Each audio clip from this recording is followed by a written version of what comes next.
ತೀವ್ರ ಕುತೂಹಲಕ್ಕೆ ಕಾರಣವಾಗ್ತಾ ಇದೆ ಬೆಂಗಳೂರು ಗ್ರಾಮಾಂತರ ಲೋಕಸಭಾ ಕ್ಷೇತ್ರ. ಡಾಕ್ಟರ್ ಮಂಜುನಾಥ್ ಸ್ಪರ್ಧೆ ಬಹುತೇಕ ಖಚಿತವಾಗಿದೆ. ನಾಳೆ ಅಥವಾ ನಾಡಿದ್ದು ಅಧಿಕೃತವಾಗಿ ಬಿಜೆಪಿಯನ್ನ ಸೇರಲಿದ್ದಾರೆ ಹೃದ್ರೋಗ ತಜ್ಞರು. ಬಿಎಸ್ ಯಡಿಯೂರಪ್ಪ ಅವರನ್ನ ಭೇಟಿಯಾಗಿದ್ದಾರೆ ಡಾಕ್ಟರ್ ಮಂಜುನಾಥ್ ಅವರು. ಡಾಲರ್ಸ್ ಕಾಲೋನಿಯ ನಿವಾಸದಲ್ಲಿ ಭೇಟಿಯಾಗಿ ಮಾತುಕತೆಯನ್ನ ನಡೆಸಿದ್ದಾರೆ. ಬೆಂಗಳೂರು ಗ್ರಾಮಾಂತರದಿಂದ ಡಾಕ್ಟರ್ ಮಂಜುನಾಥ್ ಸ್ಪರ್ಧೆ. ಈ ಮೂಲಕ ಡಾಕ್ಟರ್ ಮಂಜುನಾಥ್ ಅವರು ಎರಡನೇ ಇನ್ನಿಂಗ್ಸ್ ಅನ್ನು ಆರಂಭ ಮಾಡ್ತಾ ಇದ್ದಾರೆ. ಅಧಿಕೃತವಾಗಿ ಬಿಜೆಪಿ ಪಕ್ಷವನ್ನ ಸೇರ್ಪಡೆ ಆಗಲಿಕ್ಕೆ ಸಿದ್ಧತೆಗಳಾಗ್ತಾ ಇದೆ. ನೀವು ಕೂಡ ವಿಜುವಲ್ಸ್ ಅನ್ನು ಗಮನಿಸ್ತಾ ಇದ್ದೀರಿ. ಡಾಲರ್ಸ್ ಕಾಲೋನಿಯ ನಿವಾಸ, ಬಿಎಸ್ ಯಡಿಯೂರಪ್ಪನವರ ನಿವಾಸ. ಇಲ್ಲಿ ಹೂಗುಚ್ಛವನ್ನು ಕೊಟ್ಟು ಬಿಎಸ್ ಯಡಿಯೂರಪ್ಪನವರು ಡಾಕ್ಟರ್ ಮಂಜುನಾಥ್ ಅವರನ್ನ ವೆಲ್ಕಮ್ ಮಾಡ್ಕೊಂಡಿದ್ದಾರೆ. ಪ್ರೀತಮ್ ಗೌಡ ಅವರು ಕೂಡ ಆ ಸಂದರ್ಭದಲ್ಲಿ ಉಪಸ್ಥಿತರಿರೋದನ್ನ ಗಮನಿಸ್ತಾ ಇದ್ದೀರಿ. ನಾಡಿನ ಜನರಿಗೆ ಗೊತ್ತಿರುವಂತ ಡಾಕ್ಟರ್ CN ಮಂಜುನಾಥ್ ಅವರು ಲಕ್ಷಾಂತರ ಜನರಿಗೆ ಏನು ಆಸ್ಪತ್ರೆಯಲ್ಲಿ ಅವರ ಪ್ರಾಣವನ್ನು ಉಳಿಸಿದಾರೋ ಅಂತ ಒಬ್ಬ ಹಿರಿಯ ವ್ಯಕ್ತಿ ಇವತ್ತು ಭಾರತೀಯ ಜನತಾ ಪಾರ್ಟಿಗೆ ಸೇರಿ ಮುಂದಿನ ಲೋಕಸಭಾ ಚುನಾವಣೆಗೆ ಸ್ಪರ್ಧೆ ಮಾಡೋರಿದ್ದಾರೆ. ಅವ್ರಿಗೆ ಬಹುಶಃ ಅಂಥ ವ್ಯಕ್ತಿಗಳು ಚುನಾವಣೆಗೆ ನಿಂತಾಗ ಸರ್ವಾನುಮತದಿಂದ ಆಯ್ಕೆ ಮಾಡಿ ಕಳಿಸ್ಕೊಡ್ಬೇಕಾದಂಥ ಒಬ್ಬ ಹಿರಿಯ ವ್ಯಕ್ತಿ. ಚುನಾವಣೆ ರಾಜಕಾರಣ ಅನಿವಾರ್ಯ. ಅವರಿವತ್ತು ಬಂದದ್ರಿಂದ ನಮ್ಮ ಪಕ್ಷಕ್ಕೆ ದೊಡ್ಡ ಶಕ್ತಿ ಕೊಟ್ಟಂತಾಗಿದೆ.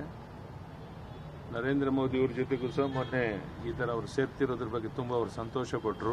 ಈಗ ಬರ್ತಾ ಇದ್ದಾರೆ, ಸೇರ್ತಾ ಇದ್ದಾರೆ, ಲೋಕಸಭೆಗೆ ನಿಲ್ತಾ ಇದ್ದಾರೆ ಅಂತ ಹೇಳಿದಾಗ ಭಾಳ ಅವರು ಅಮಿತ್ ಶಾ ಅವರು ಭಾಳ ಸಂತೋಷ ಪಟ್ಟರು. ಅಂಥ ಒಬ್ಬ ಹಿರಿಯ ವ್ಯಕ್ತಿ ಇವತ್ತು ನಮ್ಮ ಪಕ್ಷಕ್ಕೆ ಸೇರ್ತಾ ಇರುವಂಥದ್ದು ತುಂಬ ಸಂತೋಷ ಸಂಗತಿ. ನಾನು ಸುದೀರ್ಘವಾಗಿ ಈ ಹೃದ್ರೋಗ ಕ್ಷೇತ್ರದಲ್ಲಿ, ವೈದ್ಯಕೀಯ ಕ್ಷೇತ್ರದಲ್ಲಿ ಒಂದು ಕ್ರಾಂತಿಕಾರಿ ಬದಲಾವಣೆಯನ್ನು ತಂದಿದ್ದೇವೆ. ಅದರಲ್ಲೂ ಕೂಡ ಬಡವರಿಗೆ, ನಿರ್ಗತಿಕರಿಗೆ, ಕೂಲಿ ಕಾರ್ಮಿಕರಿಗೆ ಕೈಗೆಟುಕುವ ದರದಲ್ಲಿ ಹೃದ್ರೋಗ ಚಿಕಿತ್ಸಾ ವ್ಯವಸ್ಥೆ ಸಿಗುವಂಥ ಒಂದು ಈ ದೀರ್ಘಕಾಲದ ಅನುಭವದಲ್ಲಿ ಇವತ್ತು ನಮ್ಮ ನಾಡಿನ ನೆಚ್ಚಿನ ಪ್ರಧಾನಮಂತ್ರಿಗಳಾದಂಥ ನರೇಂದ್ರ ಮೋದಿಯವರು ಕಳೆದ ಇದು ಹ್ಯಾಟ್ರಿಕ್ ಎಲೆಕ್ಷನ್ ಅಂತ ಹೇಳಬೇಕಾಗುತ್ತೆ. ಈಗ ಬರ್ತಾ ಇರೋದು ಹ್ಯಾಟ್ರಿಕ್ ಎಲೆಕ್ಷನ್.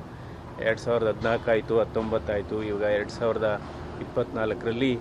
ಸೊ ಅವರ ನಾಯಕತ್ವದಲ್ಲಿ ಇವತ್ತು ದೇಶ ಆರ್ಥಿಕವಾಗಿ ಮತ್ತು ಎಲ್ಲ ಕ್ಷೇತ್ರಗಳಲ್ಲೂ ಕೂಡ ಇವತ್ತು ಭಾರತ ದೇಶಕ್ಕೆ ಇವತ್ತು ಅಂತಾರಾಷ್ಟ್ರೀಯ ಮಾನ್ಯತೆ ಸಿಗುವ ಮಟ್ಟದಲ್ಲಿ ಇವತ್ತು ಕೆಲಸ ಆಗ್ತಾ ಇದೆ.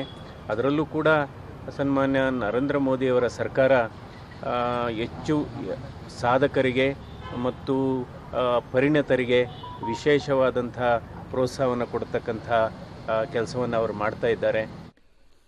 ಇದು ಬಿಎಸ್ ಯಡಿಯೂರಪ್ಪ ಅವರನ್ನ ಭೇಟಿಯಾದ ಬಳಿಕ ಡಾಕ್ಟರ್ ಮಂಜುನಾಥ್ ಆಡಿದಂತಹ ಮಾತುಗಳು. ಪ್ರಧಾನಿ ನರೇಂದ್ರ ಮೋದಿ ಅವರು ಹ್ಯಾಟ್ರಿಕ್ ಗೆಲುವನ್ನು ಸಾಧಿಸಬೇಕು ಅನ್ನುವಂತಹ ವಿಚಾರವನ್ನು ಅವರು ಪ್ರಸ್ತಾಪಿಸಿದ್ದಾರೆ. ಅದಕ್ಕೆ ನಾವು ಕೂಡ ಶ್ರಮಿಸ್ತೇವೆ, ಕೆಲಸವನ್ನ ಮಾಡ್ತೇವೆ ಅನ್ನುವಂತಹ ನಿಟ್ಟಿನಲ್ಲಿ ಡಾಕ್ಟರ್ ಮಂಜುನಾಥ್ ಅವರು ಮಾತನಾಡಿರುವಂತಹದ್ದು.